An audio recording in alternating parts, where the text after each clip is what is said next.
Hi guys, checking in. I'm now in Arles, in France.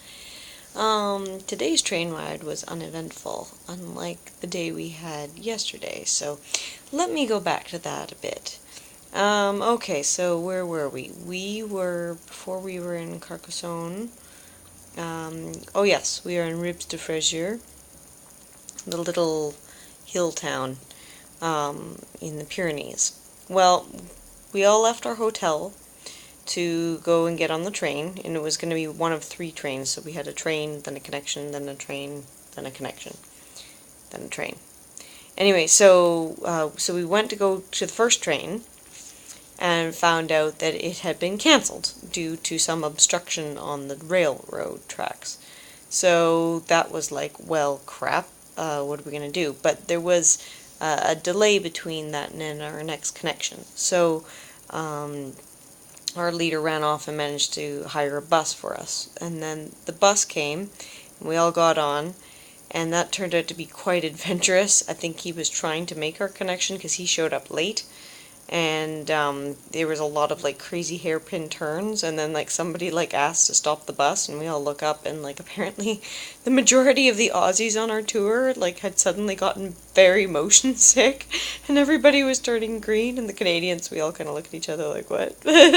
And a couple of Aussies have stronger stomachs, I suppose, but yeah, it had gotten the most of most people, so we had to stop for 5 minutes for air, and a few people to revived themselves. One person apparently did throw up, but did it so discreetly no one noticed. Don't ask me how.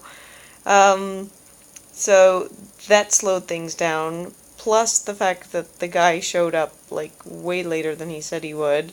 So we missed our first connection. So we ended up all stranded in this like. As soon as you cross the border from Spain into France, you have to change trains, and that's where we were. So we're right on the border there.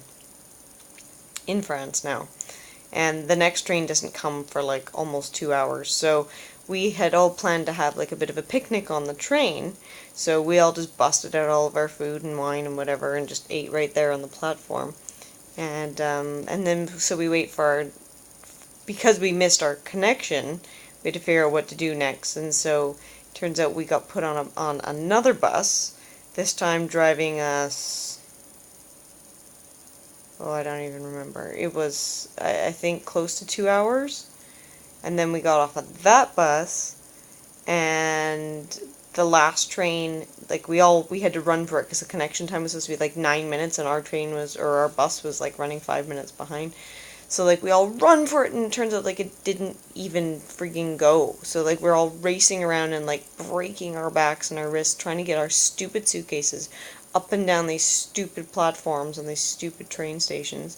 And there wasn't even a train there. So, like, we had to go and wait again for another hour in this third train station. Anyway, it was over an hour, but anyway, we finally got on our third and final train, and we got into Carcassonne, like, just before 9:30, so we were like a good 3.5, almost 4 hours late getting in. So we were all pretty damn bushed. Majority of us, though, had wanted to go and see the medieval castle all lit up at night, so we grabbed our cameras and went walking in that general direction, which was only about 20 minutes.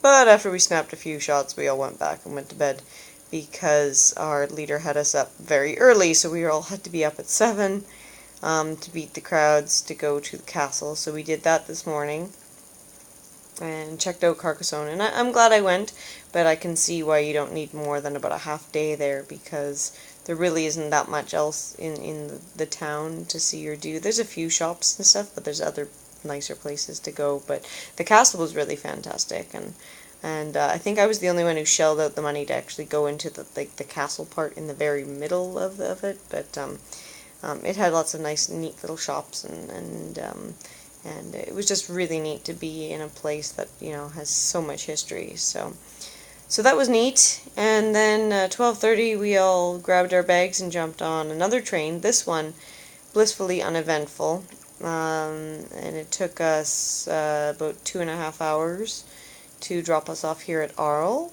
which is lovely. It's a really nice little town that the Romans built or founded around 90 AD.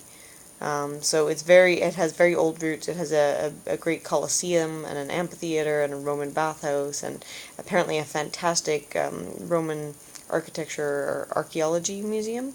So I'm really looking forward to doing that because we got in at about 3, we had the rest of the afternoon to sort of free to sort of wander around or have a rest or do some laundry. And then we have the entire day tomorrow in Arles free. So we've got a pass that will let us into the majority of the sites. So I'm really looking forward to that. Other than the fact it's 31 degrees here right now. So we're all friggin' roasting. So you've got the weariness of such a long travel day yesterday and getting up early this morning. We're all kind of bush. So we're really not happy to just sort of take it easy this afternoon and stroll around a bit and be going out for dinner in about an hour. And then I think people are planning on doing some laundry and going to the post office and then just going to go see the sights at a leisurely pace tomorrow. So was determined to stick it out and not be one of those people who ends up like shelling out €100 to ship a bunch of stuff home. But apparently some of the Italian trains, it's even harder to lug around your luggage and there isn't storage on the trains and you've got to try and get it up over your head.